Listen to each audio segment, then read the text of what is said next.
कश्मीरी लोगों के जिसम के विच भी खून ही साढ़े वर्गा, कोई पानी नहीं हैगा। ਉਹਨੂੰ ਗਾਜਰ ਮੂਲੀ ਤਰ੍ਹਾਂ ਕੱਟ ਰਹੇ ਨੇ ਇੰਡੀਆ ਵਾਲੇ ਤੇ ਉਹ ਕਟਵਾ ਰਹੇ ਨੇ ਵਿਚਾਰੇ ਕਾਹਦੇ ਵਾਸਤੇ? ਆਜ਼ਾਦੀ ਲੈਣ ਵਾਸਤੇ। ਜਿਹੜੀ ਆਜ਼ਾਦੀ ਇਹ ਕੰਜਰ ਵੇਚ ਆਇਆ ਜੇ, ਜਿਹੜਾ ਧਰਨਾ ਦੇਣ ਲੱਗਾ ਜੇ।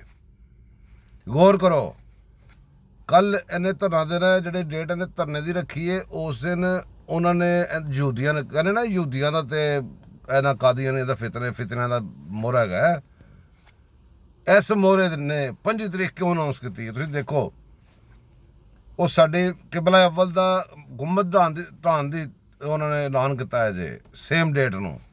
ਤੇ ਸੇਮ ਡੇਟ ਨੂੰ ਉਹ ਜਿਹੜਾ ਹੁਰੀਅਤ ਦਾ ਜਿਹੜਾ ਹੈਗਾ ਯਾਸਿਨ ਮਲਕ, ਉਹਨੂੰ ਇੰਡੀਆ ਕੋ ਵੱਡੀ ਸਜ਼ਾ ਦੇਣੀ ਚਾਹ ਰਿਹਾ ਹੈ ਤੇ ਉਹਨਾਂ ਦੇ ਸ਼ਾਨਾ ਬਿਛਾਨਾ ਜਾਏ। ਤੇ ਫਿਰ ਨਾ ਕਹਿਣਾ ਕਿ ਵੀ ਕੋਈ ਸਬੂਤ ਦਿਓ ਤੇ ਫਲਾਨੀ ਸ਼ਾਇਦ ਦਿਓ।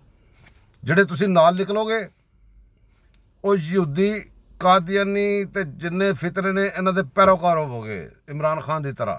Thank you.